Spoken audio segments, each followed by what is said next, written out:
from the lighter side of pest control. This is the Tales from the Crawl Space podcast with your hosts, Jack and Brad.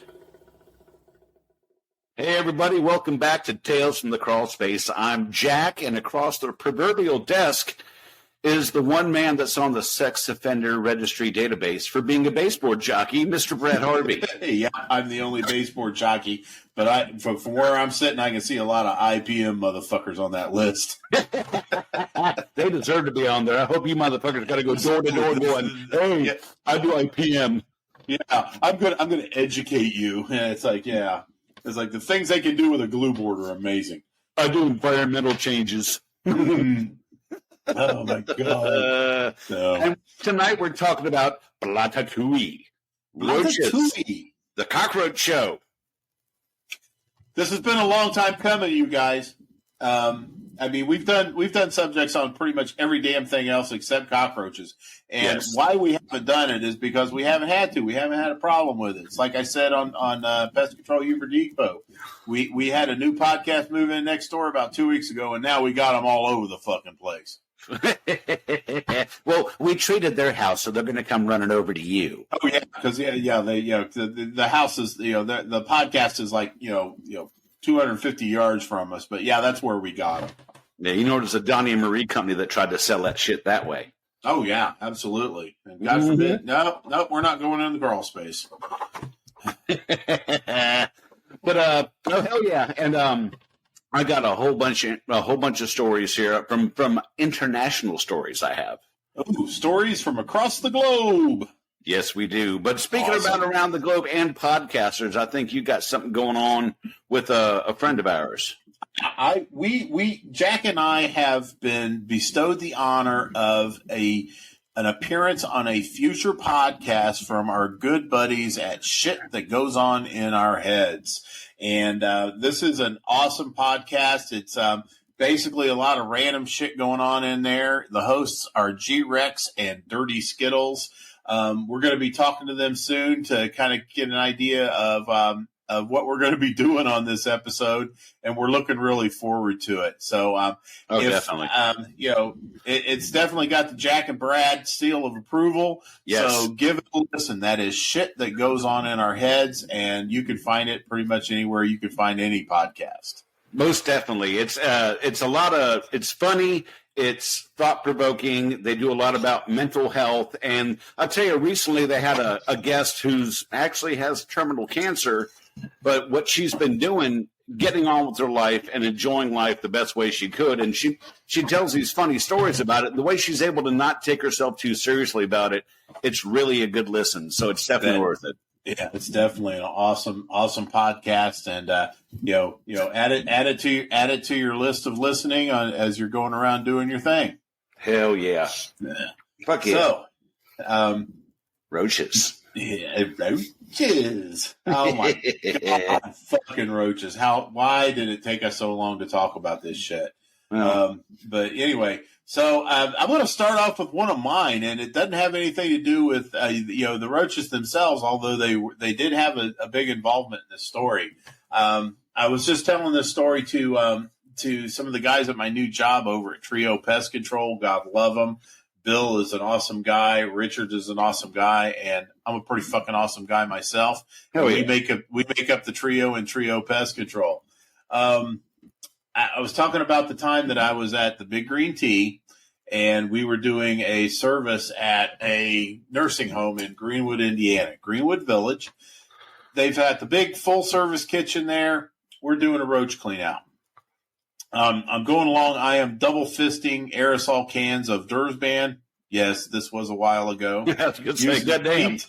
PT270 Dursban. If you've got a gray pube, you know it, you love it. I was doing my thing around the sinks, around the dish machine, over by the rinse sink where they have the booster heater. Just laying waste to some cockroaches. I take the front off the booster heater, and that damn thing, they're about ready to carry it off the bottom of the sink. Oh, wow. I'm over there, I'm blasting it with this shit. And I figure I got all of them knocked out. I go and grab onto the sink itself to raise myself up. because I wasn't old back then, but I was still fat, so I needed as much help as I can get to get back on my feet. Out of the corner of my eye, I saw 2 cockroaches crawling across that circuit board, and when I did, I grabbed that can of 5. I still had a can of 565 in my left hand. Went over to that. I overreached and hit the electrical contacts. 240 volts sent through my body, kicked me back about 6 feet. The only thing I remember is one of the guys that was on the team looking at me from above, going, "Brad, are you okay? Roger, get over here, Brad. It's something, Brad." I was like, "Okay." I had pissed myself, and yeah, I had pissed myself, and I just kind of shook it off and got up and did the job because I knew. I'm sorry, the Big Green Tea would not pay me until until the job was done. So, Mike, the guy that was hovering over me, looks at me and says, after the job's done, and he goes, "Brad," he goes, "you don't mind," because he rode with me to the service. He goes, "You don't mind if I ride back with Roger, do you? I don't want to sit in the truck and smell your piss all the way back up to Indianapolis." I was like, "That's no problem because I'm fucking going home." Fuck this. I was going to say that explains some things there, Brad. Oh yeah. Oh, you think it scrambled my brains a little bit there, buddy? Maybe just a little bit. A soupçon. It did just a soupçon. Just a soupçon. Yeah, just a soupçon. Yeah, I think it. Maybe it was a light sear of the brainstem, but other than that, I don't think it was. It was braised. That's all. Let's braised. It's just a slow simmer. Yeah. I guess it fucked me up enough to stay in pest control for another 23 years because this was a while back. That and pickling your lungs with aerosolized Dursban. Yeah, absolutely. You're saving your family on embalming expenses. Yeah. You're aware of that, right? Love it or hate it, Dursban was a decent fucking chemical. Yeah. But you get that shit in your system and it never comes out. Oh, yeah, that's true. That's why the termite techs, back in the day had to take those annual blood tests. Yep. To see, to check their hydrocholine levels, I believe it was, and to make sure that you weren't going to be retiring early. Forced into retirement from stirring the tank with your arm. Mm-hmm. Absolutely. That'll do it. Oh shit! Dude, shit. Who was it? I think it was Schultze who was telling me about a Big Green Tea manager that was stirring a tank of Termidor with his arm. Oh goddamn! Yeah. Shit. Pretty incredible. You're killing me. I'm going to have to edit some shit out here, so. Yeah, I got it. I understand. I don't give a shit. I'm going to leave this part in just so I'm giving you hell. Well, I'll tell you what. We got some good ones from internet. We have some international cockroach stories. Mm-hmm. I got a couple good ones from Dave Lyon, but I won't do them back to back. I've got some other shit we'll throw in the middle, then we'll bring up Dave Lyon again. So we love you, Dave Lyon. Is that right? What's that? He's the bloke from down under. That's right. He's from down under. All right. I'm not going to do the whole thing in an accent because he'll get pissed off at me, so I'm not going to do it to him. He said the first one is, so when I first started doing pest control, I went to this one restaurant, and me and the owner walked in at the same time. So I walk into the kitchen, and there are literally buckets of green chicken just sitting in the middle of the floor in the kitchen. I started to look around, and the place is just crawling with cockroaches. So I go over and kick one of the buckets, and they just start pouring out of it. So me, being naive, I start grabbing the buckets and going out the back and throwing them into the dumpster. The owner hit the roof and started screaming at me for wasting his chicken. And I said, "It's green and it's full of cockroaches. You can't serve that to people. You'll kill them." He dives into the dumpster and starts pulling it out and saying, I'll rinse. Oh, Jesus Christ. I walked out the door, called the health department, and said, "Get here." Now this guy's going to kill somebody, and waited out front until they arrived. Apparently, this was the guy's third strike, so they shut his ass down. Hey, good deal. That's good to know. I'll rinse it. I'll rinse. What the fuck? I think there was something a while back. It was like some sort of weird trend. It was called NyQuil chicken. What the fuck? You said green chicken. It made me think of that. I guess people have been marinating chicken in NyQuil, nighttime. The cough, sneezing, stuffy head, get you some fucking rest medicine. The green death flavored NyQuil. Green death flavored NyQuil. You know the one that they used to have in glass little cups for dosages, but they had to change it to plastic because you would never make it back to the kitchen counter with it. Right. Yeah. Oh my God. Yeah, they used to have the warning on the back that says, "Caution, when taking this, you will no longer be a functional member of society." Yes. People are fucking eating chicken in it. And it just sounds like the most disgusting fucking thing I ever heard. Yes. Oh. NyQuil chicken. Google it. I will suffer from symptoms and all that shit before I drink Green Death NyQuil. That stuff. Yeah. I mean, it's like sticking your tongue up the ass of a buffalo with diarrhea. Yeah. Fuck no, Jack, man. I'll tell you what, if I've got a cold and I have to work the next day and I come home from work at like 5:30, I'm hitting the NyQuil and I'm going out. I'm conking out for 12 hours so I can get up and actually fucking work the next day. Well, the Alka-Seltzer cold and flu nighttime works well for me, and that's orange flavor. I don't feel like someone just shit in my mouth with Ebola. Okay, Jack, you're old, and so am I. So do you remember a product, a medicine called Actifed? Yes, I do. God, I would trip balls on Actifed. It was great. God. You know, I mean, it was, they quit making it because, people were tripping balls, I guess. But holy shit, I would see apparitions and shit on this stuff. But damn it cleared your sinuses. Oh, the shit that knocked me out was Drixoral. Drixoral knocked me the fuck out, man. I would. Oh yeah. They'd think I was dead. I'd take 2 of those, and I am gone for like 14 hours. Those were the good old days when pharmaceutical companies would just say, "Hey, you're only going to live once. So let's just fucking throw this out in the market." Oh man, shit. But, well, hey, our good buddy over at Economics Labrador Retriever, Brandon Hartloff, noted cheese bag, good friend of mine, and also a dear friend of our departed brother Randy Struther. Yes. He piped in on this one too. He goes. So Brandon goes, there was an Asian buffet on the northwest side of Indianapolis. Thank God this place no longer exists. It was one of my accounts because I was the FNG. Fucking new guy. I go in for my very first service there. It was a night account, so I didn't have to deal with anyone. Again, thank God. As soon as I walk in, the place smelled horrible. I get started and find a few live ones around the buffet. Then I make my way into the kitchen. It was small and gross. I find my first interior trap, open it up, and the glue board was covered with them. This is going to be a spray and pray account. Not sure which deity to pray on this one. I move on, and they are everywhere. I mean everywhere. I found an interior trap with 2 dead mice that had been eaten by the cockroaches in there. Yeah, they had frozen meat sitting out in the sink, thawing out overnight with cockroaches all over it. Again, the green chicken. There were line trays with raw chicken sitting out. This place should have never been allowed to serve food. I have tried to do several flushings here and there, and the staff refused. Because that means more money. All they wanted was what, Jack? Yes, extra glue boards. Of course. Took pictures. I mentioned this to my boss about reporting this to the proper people. His response was, since they were a customer, we couldn't. What the fuck?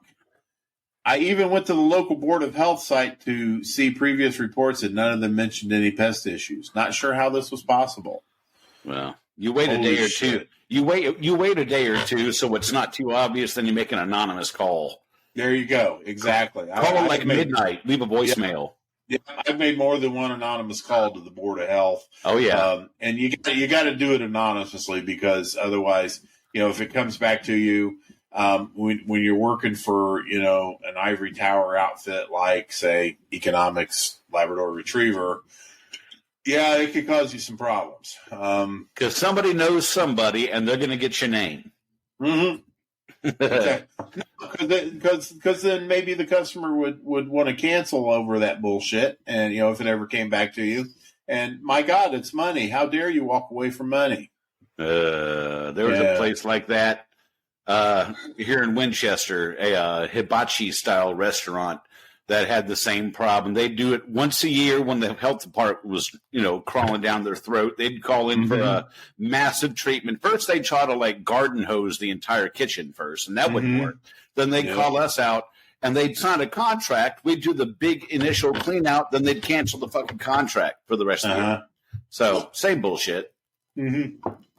Yeah.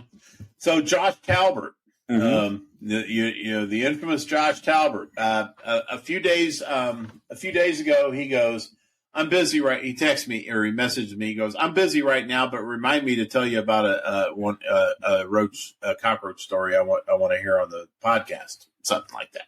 And so I was like, "Okay, I will." And then the very next day, he sends me, "Okay, thanks for reminding me." Well, excuse the fuck out of me. What the fuck? Anyway, all right, Josh, here you go. On Monday, I did an Actisol, and it was by far the worst I'd ever done in my life. Literally every corner of a door or cabinet was at least 2 inches thick of roach shit. They were pouring out of the wallpaper. When I blasted the gap in between the cabinet above the fridge, it sounded like hail was falling. The floor was literally moving throughout the entire 4 bedrooms, and it wasn't a single spot in this apartment that didn't have stupid amounts of roaches. Ugh. Apartments are wicked ass for those. There was one I used to do for the Scarlet Letter. So what was I saying, Jack? Oh yeah. I'd go to these apartments. They were the ones that were the inspiration to me listening to the song Maggot Brain from Funkadelic every other Friday. Every other Friday I would have to do the service, and every other Friday I just really wanted to hear Maggot Brain because the beginning of that song just kind of gave me that dirty, gritty, nasty, roach infested, needle popping, junky shit vibe. So, and it got me ready to go into these apartments. I would go in there, and there were some that, you wouldn't know from the doors, but you would from when you were walking in. But then you walk in and you just look at the walls, and I mean, in broad daylight, they're just everywhere. Oh yeah, why are they out there in broad daylight? It's not because anybody had treated or anything like that. It's because there was no fucking rooms in the crack and crevices for all the cockroaches. They had to go somewhere. Right. So they're just hanging out. They just look at me like, "Hey, I say, what's up?" So, towards the end of my tenure there at I'm going to go call it Scarlet Letter just because I have, towards the end of my tenure there at the Scarlet Letter, I had kind of gotten a knuckle on under everything. So, but yeah, I mean, when you first see them, and you'll know when you're going to have an issue where somebody took the law into their own hands. When you walk into an apartment and right up against the door jamb are cockroaches. That tells you what, Jack? That they're trying to leave to compete because there's no more food to compete for, so they're trying to get somewhere else. Good answer. But the judges would have also accepted the fucker let off a bomb in the apartment. Oh, yeah, okay. Yeah, I got you. Okay. I got you. Yeah, because the thing is, it's like say we're inspecting for humans, and the landlord throws a Molotov cocktail in the middle of that apartment, and it goes off, and there's fire everywhere. What the hell are you going to do? Or I walked in and farted. One of the two. Yeah. Or Jack walked in and farted. Either way, I would have preferred a Molotov cocktail, but it would have been a lot less potent and lethal. But anyway, so yeah, you'd want to head for doors, windows, things like that. If you walk into a place and you find either cockroaches, fleas, whatever, hanging around that door jamb out to the hallway, yeah, they let off a bomb. You got some problems. Deal with it. Yeah, that's an uphill battle for a pest guy because everything is coated in worthless shit. Mm-hmm. And yeah, lovely. Oh, what sure the hell is? I hear that the tinkling of that glass. What's this show brought to us by? Once again, the show is brought to us by Maker's Mark 101. It's 101 proof Kentucky straight bourbon whiskey brought to us from the beautiful countryside of Loretto, Kentucky, home of Maker's Mark since their inception in 1950, whatever the fuck. It's great stuff. It is basically their signature family recipe, but bottled at a higher proof, so you get where you're going a lot quicker. I'll just say this was a Father's Day gift for my beautiful bride, Ellen, and I'm really enjoying it.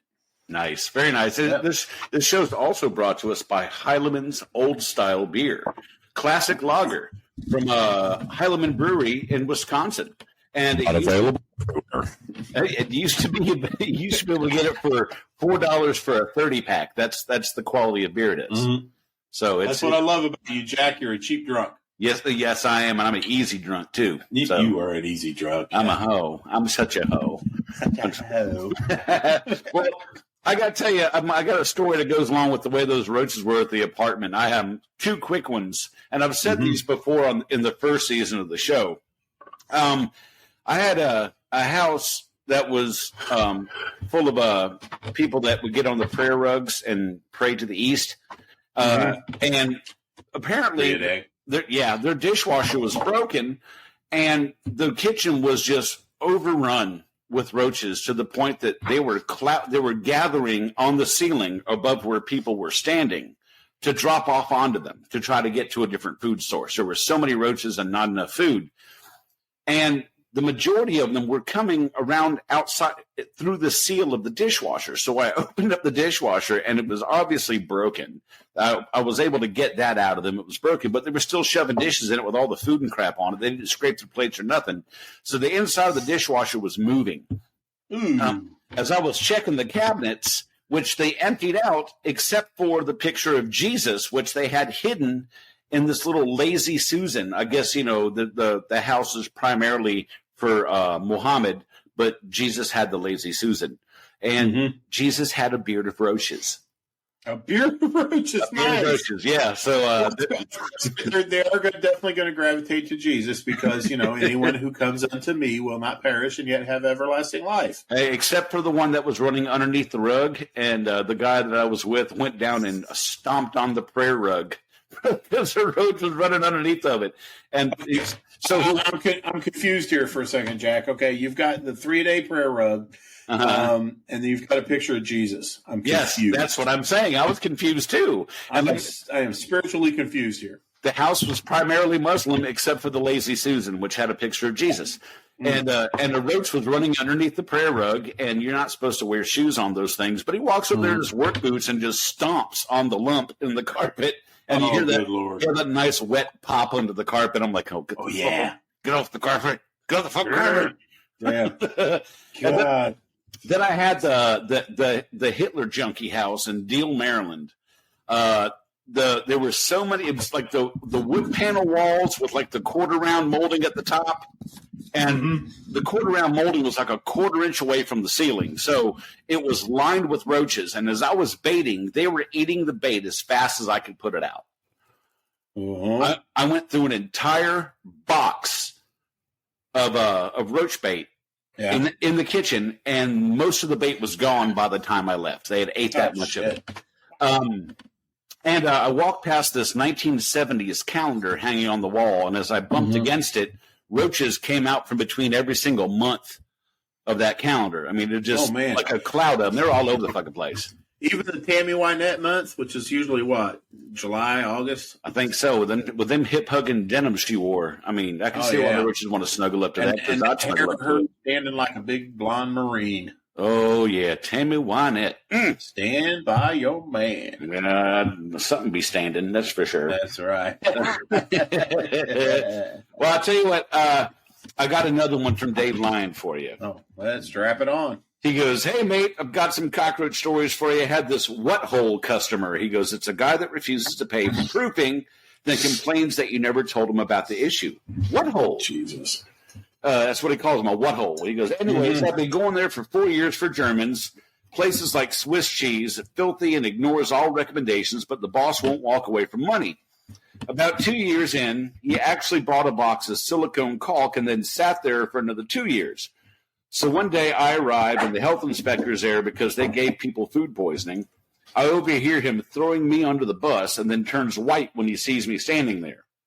The inspector asks me why I haven't been giving him recommendations or proofing the place myself, and I say I have been, but the owner ignores me. The owner calls me a liar, so I go to grab the service book, and surprise, it's missing. The owner's standing there looking smug, but I noticed it under the box of silicone caulk. I say to the health inspector, he bought this box of silicone 2 years ago and still hasn't done anything with it. I then open the box, which is full of Germans. The owner's looking panicked, but doesn't think I saw the service book. I then moved the box and exclaimed loudly, "Oh, here's the service book." I then spend the next 30 minutes going through 4 years worth of reports with full recommendations and quotes for proofing. The inspector thanks me, and I turn to the owner and say I will no longer be providing your pest control as you have no intention of helping yourself and are now making myself and my employer look incompetent. The boss had no choice but to back me up, as we could have gotten audited if I hadn't found the service book. Well, that boss should have backed him up from the jump. You're fucking right, he should have. That's bullshit. What the Good fuck? Lord. Yeah, I mean, we're nothing without the support we get in the rear with the gear. That just sounds kind of dirty. It does, and that's why I said it.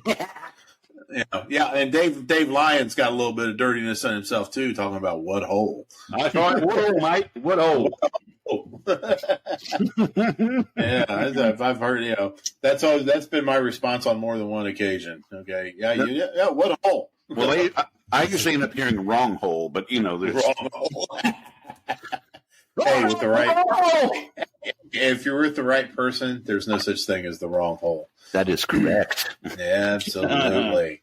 So, I got one from Sarah Jessica Suglaw, and I hope I'm saying that right.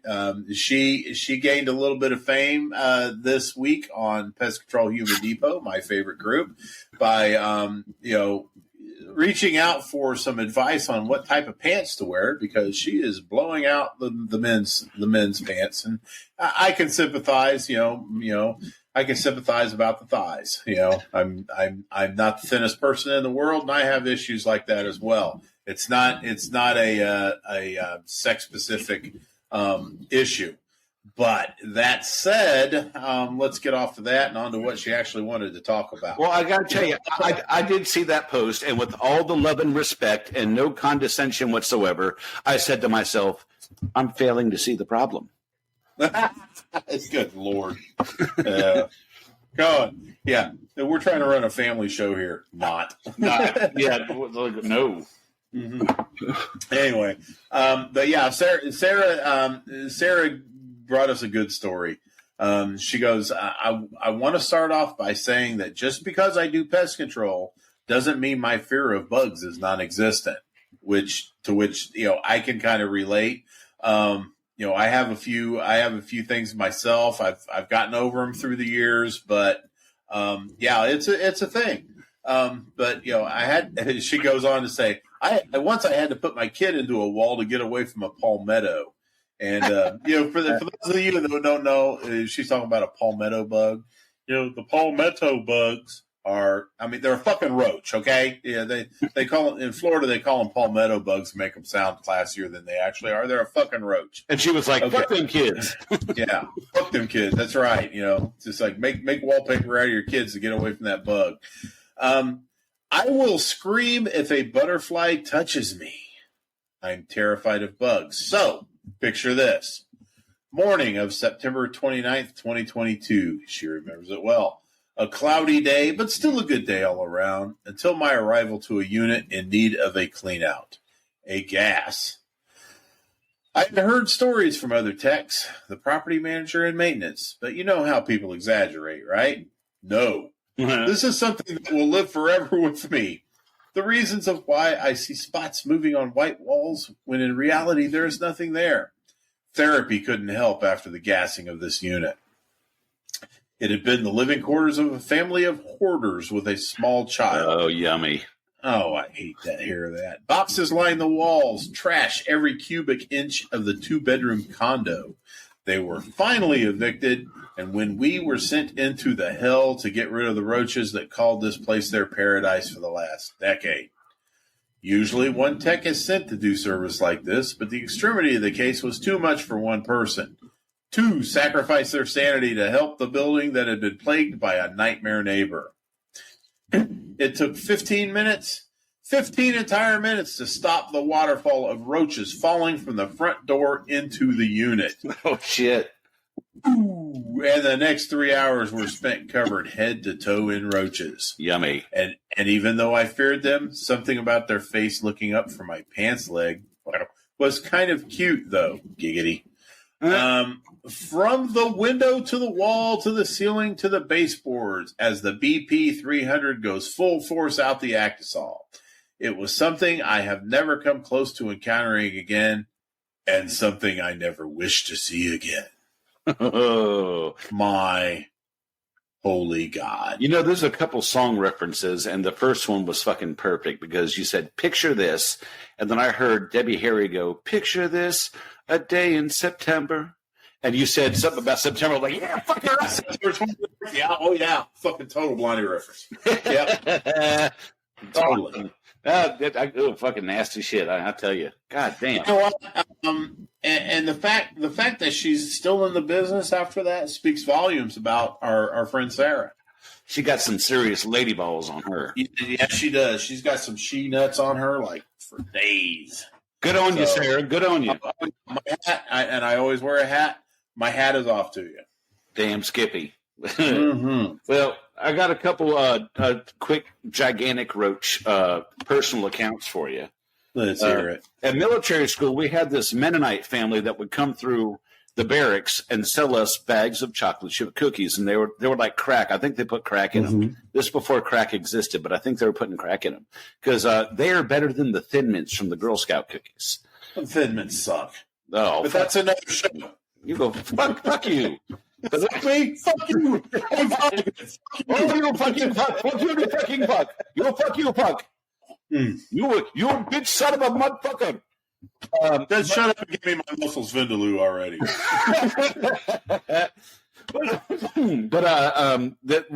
I left a cookie sitting on the floor during study hall because I had this gigantic roach that lived under the bed, and every once in a while he'd come get a food scrap that I'd throw out there for him, and he'd drag it under the bed. But this cookie is about 6 inches in diameter, and I was wondering if that motherfucker could haul that cookie. And goddamn sure enough, that sumbitch come out from under the bed, and he grabbed that thing and backing it up, dragging it, drug that fucking cookie under the bed. Now, the next morning, the cookie was gone. Now, point of reference, in military school, we used to race our cockroaches. I had a jar of Tang that had about a teaspoon of Tang left in the bottom, and I would keep my roach in there and get them all hopped up on vitamin C and sugar. And look at you. We'd get whiteout, put numbers on the roaches, and we'd start at one end of the hallway, and there'd be a finish line at the other with masking tape, and we'd race them. The guy that came in first won all the money, and the guy that came in last got his competition roach stomped on in front of everybody else. So, yeah, we had those races with these gigantic roaches. Now, the other big roach dragging stuff across the floor, I was training for a company, and they sent me down to Orlando to train, and we went to the Spice World factory in Orlando where they make all that minced garlic. Yeah. Now, they had these massive Australian roaches, gigantic fucking roaches, these big bruisers of fucking roaches. And on more than one occasion, the 8 hours I spent in that factory, which you had to wear goggles that sealed because the garlic was so strong that you look like you were high, squinting because it just opened your eyes. But I watched on more than one occasion those Australian roaches dragging entire bulbs of garlic across the floor. Get the fuck out! No, not shitting you. I was like, God damn! Thanks, man. They had these little. They were putting roach granular bait in RTUs and setting them in the corners. Nice. That's what they had to do to bait for those roaches. I just did that at a place this week. They had the American cockroaches were so bad in this place. The customer themselves were setting out glue boards. Now, this is a very bizarre setup for this particular location. Is that they have 3 different pest control companies doing their service. It's a big place. Wow. Don't get me wrong. They have us doing their, insect service in their offices. They have another company doing their interior rodent program. And they have another company still doing their exterior rodent program. What the fuck? Now, don't ask me. We submitted a bid last week to get the whole fucking thing. But I haven't heard shit from it. But anyway, I walked in there and I'm like, what are we going? I looked at the history. Yeah, we're doing the right things. Blah, da, da, da, da, da. I'm thinking, now I'd done this before where we had put granular bait in RTUs and set them out. This was actually a brewery down in the mid-southern part of Indiana, and it actually fucking worked, Jack. And yeah. I'll tell you what, I thought, this would be the perfect place to do this. So I went out. It took the same amount of time to do that it would just to do a regular spray service. But, see what happens, And, I was never, as far as American cockroaches, I was never really a big fan of, like, spraying liquids and dusts and things like that on those. Bait was always the way to go. But I'm old school. I remember the good stuff, like propoxer bait, like larva lure. Yeah. That larva lure would fucking kill a goat. I mean. And you could put a little bit of put a few grains in a corner and basements and shit like that. You come in the next month for the service. You see dead cockroaches. Some of the larger ones. Americans ate it. Orientals ate it. Silverfish, centipedes, millipedes. They all fucking ate this stuff. Camel crickets. And camel crickets, crickets had a hard on for it too. Yep. And it was the damnedest thing. And then all of a sudden, like a whisper, it was gone. And because propoxer is a carbamate, and carbamates were banned because too many fucking people were using them in the form of 7 Dust and that kind of shit. It's another one of those things they made available to the public to use, and the public fucked us over. Like diazinon. Like diazinon, like Dursban, like Chlordane, like DDT. And like the fucking internet is doing, selling, neonics like Termidor and Primus and shit like that. It's going to happen. There's going to come a time where, Termidor is going to become a restricted use pesticide, which I can't wait for that to happen. Oh yeah. But then after that, it's going to be gone. They're not going to let us use it at all. And then we are all fucked. But do you know what's next on the chopping block? What's that? Oh, rodenticides. Irish spring soap. Oh my God! But they can't do that because I use it too. Because apparently it's good for mosquitoes now, not just mice, from what I'm hearing. Mm-hmm. So yeah, next up on the chopping block, everybody, hoard all your Irish spring soap, because I guarantee you they're going to ban that shit too. Exactly. Yeah, you're gonna need to record every time you fucking wash the crack of your ass with a bar of soap. Oh yeah. Mm-hmm. Lather it up real good. Get it while you can. Yeah, what a sorry-ass world we live in, Jack. Yes, it is. I'll tell you, I got one from Mario Filippi in Brazil. Mm-hmm. I hope I said your last name right. Is it Filippi? I'm not sure. Send me a message. Let me know. We're from Brazil. We're all the or Brazil, like South America, Brazil. Yes, where all the ladies have fantastic turd cutters. Oh, nice. Yeah, well, so I envy him just for the fact of walking into any account and seeing a turd cutter like that. Yeah. But he goes, hey, guys, Brazilian cheese bag here. My cockroach infestation story took place in 2005 when I was working in Rio de Janeiro. I went to inspect one of the most sophisticated restaurants I had ever seen, located inside the Rio de Janeiro Jockey Club. The dishes and drinks were extremely expensive, with a privileged view of the horse racing track. It was very luxurious. They told me they had a small problem with German roaches in the kitchen, and I went to investigate. Upon entering, I saw a large amount of grease buildup and a very strong frying odor. The kitchen exhaust system had been broken for over a month. There were stalactites of grease in some areas. In addition to that, there were cockroaches in every drawer, shelf, vegetable box, crawling on the walls from behind broken tiles, electrical conduits. I asked the cooks if it was always like this, and they replied, oh, it's even worse in the morning when we open the restaurant.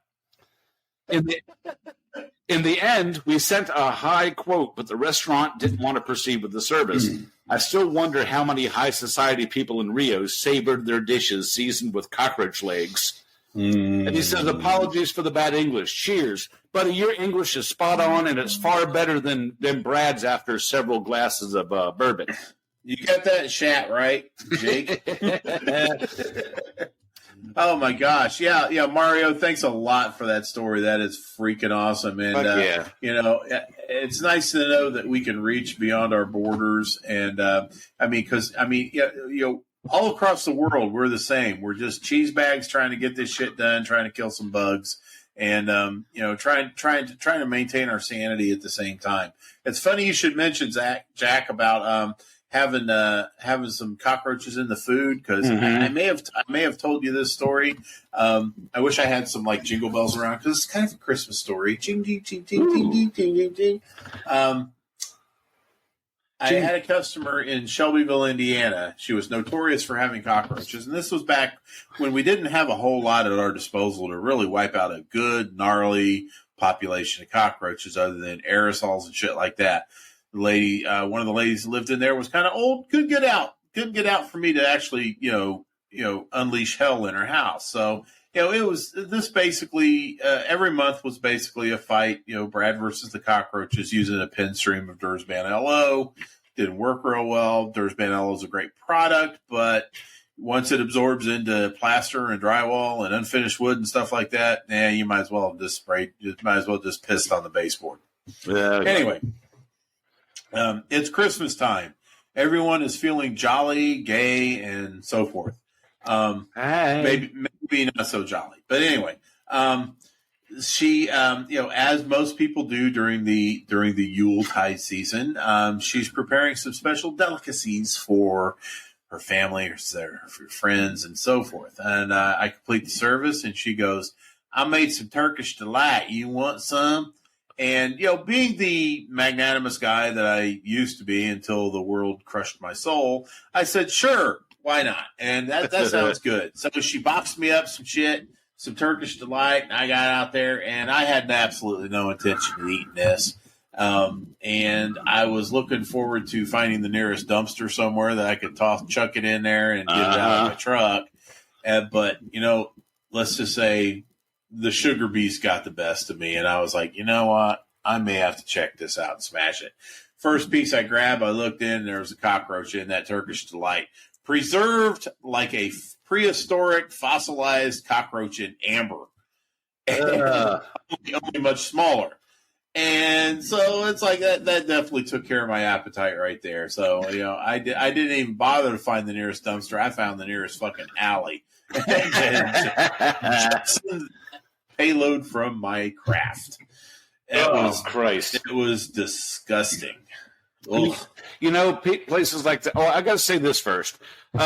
Restaurants, before you even go in and inspect, you should drive around the back of the restaurant and look at where the grease exhaust vents come out. The stove exhaust vents come out the back of the building. If there's like a landslide of grease going down the outside back wall, you should know what you have ahead of you. Yeah, absolutely. Looking at that vent and looking at the dumpster area should tell you everything you need to know about that kitchen. Yep. There you go. That makes perfect sense. Yeah. You want to look, not just look at the vent, but you want to look at the door. You want to look at the ground around it. Are they, is it piled full of trash, shit like that? Is the dumpster? Can you touch the back door of the restaurant and the dumpster? Oh, God! By reaching your arms out. Yep. That was a situation I ran into in one of our small towns in eastern Indiana. A very well known establishment worldwide was having an issue with cockroaches, which I was in complete disbelief of, because I'd been doing this place off and on for a little while. And I get there, and sure shit, there's German cockroaches in there. And I followed the activity all the way out the back door into their dumpster, which was less than 10 feet from their back door. Opened up, we had some rodent bait stations out there. I opened them up, and it was crazy with them in there. The gate, the hinges of the gate, we found them in there. We found them in the dumpster, underneath the dumpster, in the cracks of the cinder block that made up the dumpster enclosure. And it was just an incredible thing, because, let's face it, even in the most ideal conditions, you don't really see German cockroaches outside like that to that extent. Right. This was like I could have just treated this damn thing like a house and just fucking fogged the damn thing and killed a big shitload of cockroaches. It took us a solid month. Oh, and another thing, they had a storage. They didn't have enough room for dry storage inside the building itself, so they dropped a mini barn there, and that thing was fully infested as well. Oh, lovely! It took us a long time to get rid of those fuckers. Believe me, we finally got them to take that dumpster and move it all the way over to the other side of the parking lot. Same thing with the mini barn. I guess they just hitched it up to the nearest, I don't know, Amish horse carriage and dragged it over there. But we were able to do that. And then that way we could focus on the building, get the building under control, and then we could take care of the enclosure. We got it taken care of, but it took a long fucking time and almost fucked up my vacation that year. Oh, shit. Fuck that. And yeah, that doesn't happen ever. Now, see, a place like that ought to set up this new device. And by the way, everybody out there listening, you may want to update your resume for jobs that don't include pest control because after what I'm going to read to you, we're out of a job. Just to let you know. A company has come up with a laser roach killer. Ooh. The device itself works using artificial intelligence to detect and recognize the cockroach using a camera before firing a laser at it and killing it. The researchers trained the AI to know what a cockroach looks like in a variety of light conditions and positions. So I would love to spend one evening sitting out of range of this thing, watching a cockroach-infested kitchen while it looks like fucking Star Wars, just zapping fucking cockroaches. That'd be cool as shit. I would love one night of watching that. If anybody can find any video of that, post it in the depot, because I want to see that Star Wars cockroach obliteration shit. That would be cool as hell. I would fucking love that. About this shark. When you were frozen, they were put on the endangered species list. We tried to get some, but it would have taken months to clear up the red tape. You know, I have one simple request, and that is to have sharks with frickin' laser beams attached to their... A colleague informs me that can't be done. You remind me what I pay you people for. Honestly, throw me a bone here. Sharks with freaking laser beams. When you brought that up. Sharks with freaking laser beams on their heads. Oh, hey, we ought to do that with bedbug dogs. Oh, yeah. With bedbug dogs with freaking laser beams on their heads. That'd be fucking awesome. Oh, yeah. But watch that shit. Oh, shit. My God. Ooh, fucking beagle running around zapping shit. That'd be cool as a... The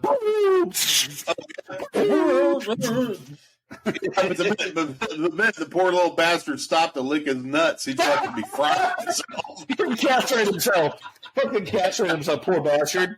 What the fuck? Oh, that bloodline. Oh, my God. Shit. Now, I got to tell you, I'm not going to get into why I don't like soy sauce because I've told that story enough and it turns my stomach. But I will tell you, every time, though. I was the district supervisor for a company, and the sales manager went with me to lunch to this Asian buffet joint. And as we're sitting there at the table, this big old German, he must have been about 2 inches long, walks down the wall across the table between our plates. And we just sat there staring at it as he just moseyed across the table, dropped off the table onto the floor, and just kept on getting it. And the damn waitress saw it, stopped, gingerly stepped over it, and kept going like it was nothing. Oh, well, fuck that. That was obviously not a Waffle House, because that fucking waitress would have grabbed a chair and just smashed the shit out of it. Oh, they do that with all the drunks every night, so it's not like she don't have practice. Yeah. But man. I looked at the sales manager. I said, dude, you're the sales guy, man. Fucking get at it. He goes, I'm not finished my lunch yet. So we finished our lunch and got the fuck out of there. I mean, I have eaten lunch in some disgusting fucking places. So to have one roach mosey across the table, really, you're not phasing me much. I promise you. No. No.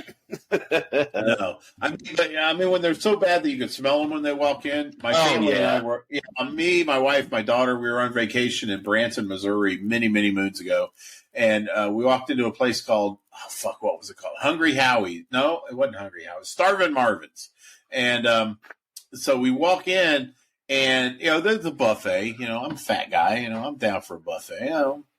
But I walk in and I immediately smell that sickening, musty smell of our friend Blatta Touille. Mm-hmm. So I just looked at my family. They looked at me. I shook my head. We turned around and left. The hostess was her mouth was still open when we walked out. I didn't say a word, and I was just like, sniffed the air. I was like, no, we're not eating here. Turn around. It's like, she should have closed her mouth because a fucking cockroach could have crawled in it. But, oh my God. Yeah, it was, and,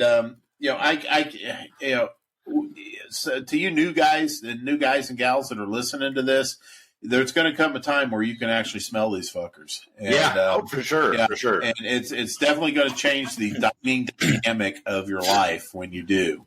But it's all for the best because, as much as Jack likes slumming every now and again, not everybody enjoys eating a place that's got fucking roaches in it. No, that's true. That's true. But I'll tell you, for you FNGs, that when you finally learn that smell and you walk into the front door, the lobby, the atrium of a rundown apartment complex, and you catch that smell as soon as you get in by the front door by the mailboxes, you go, oh boy, you know exactly what you got coming. Yeah, because you're like, I'm going to kick that salesman's fucking ass next time I see him. Fuck yeah. You're like, I'm going to go get some more bait. Excuse me, I'm going to go back out of the truck real quick. Give me a second. And make some Phantom Plus. Yeah, they're good. Phantom Plus. For those who are new to the show, there's a guy that would mix his Phantom with just a little bit of Termidor and Gentrol. And that's what you're not supposed to. It's not on the label. This is the disclaimer. Do not do this. This is illegal. And the Crawl Space podcast completely does not condone the use of Termidor interiors. No, not at all. This is a no-no. But what we found out is that he was adding Termidor to his Phantom with some Gentrol for his roach jobs. And apparently everybody else knew about it too in the business. They called it Phantom Plus. Phantom Plus. That's right. It's a no-no. It is absolutely a no-no. Yes, do not do this. Mm-mm. My God.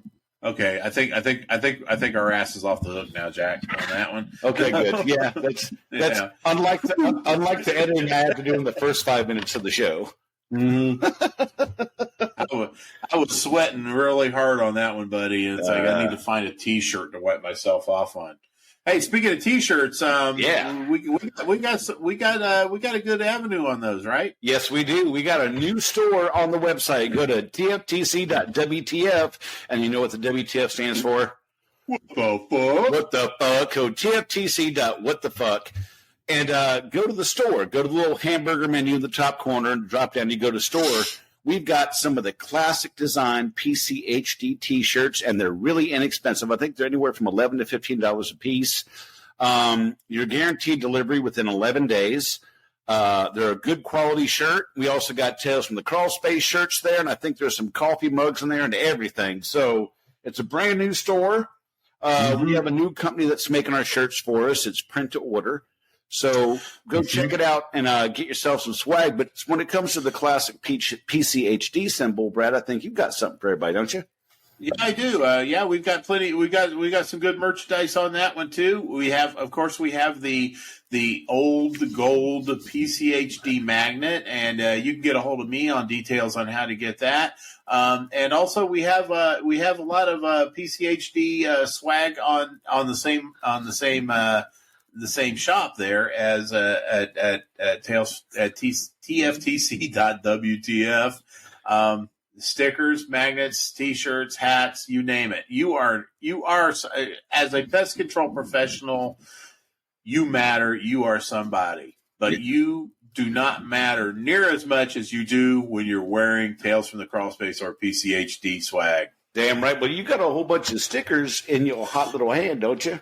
I do have some stickers. I got some PCHD glove up you cheese bag stickers. Those are also available with the magnets. A lot of people asking for a sticker instead of a magnet, and they are now in stock and available for sale. The magnets are $5. These stickers are $4. There you go. And I also got some Tales from the Crawl Space stickers that would look great on your beer cooler during the summer. So Absolutely. Get a hold of one of us or both of us. We'll make sure we get you hooked up. And I also have some beer koozies left from the second batch I had to order. So beer koozies are good fucking material, man. It's like I put a beer in one of them a little while back, and it stayed cold as for the 3 or 4 minutes it took me to drink it. It is a dual-purpose koozie. On one side, you got Tales from the Crawl Space, and on the other side, you got the Pest Control Humor Depot. My favorite group. So show your shit off at the next party and make everybody else feel jelly. Absolutely. I want to make another announcement real quick that my good buddy Schultze is no longer a member of the Scarlet Letter. Today was his last day. And so I want to give a shout out to my good buddy Schultze. I know you. I love you. And we did it, man. Love you, Schultze. Congratulations, buddy. Yeah. That's fucking awesome. I tell you, between the store and that's momentous, Schultze getting out of that damn place. That's huge. Fuck yeah. As Donald Trump would say, it's huge. It's huge. It's better than you've ever seen. Everybody knows about it. Mm-hmm. But I tell you, by the way, Mario and Dave, I'm going to be getting in touch with both of you because one of our future episodes is going to be about international pest control. So we're going to have both of you guys on. I tell you, Dave, I know it's probably at a funny time for you, but luckily if we record on Friday evening, it'd be Saturday morning for you. So we'll get you on, and Mario, we're going to get you on at the same time. But we're going to have a confab about international pest control because I tell you, down in Brazil where the jungle is and over in Australia where everything's fucking trying to kill you, I guarantee you that pest control is pretty fucking interesting. Oh yeah, and besides, David might have some time right now because it is winter time in Australia. They have a winter?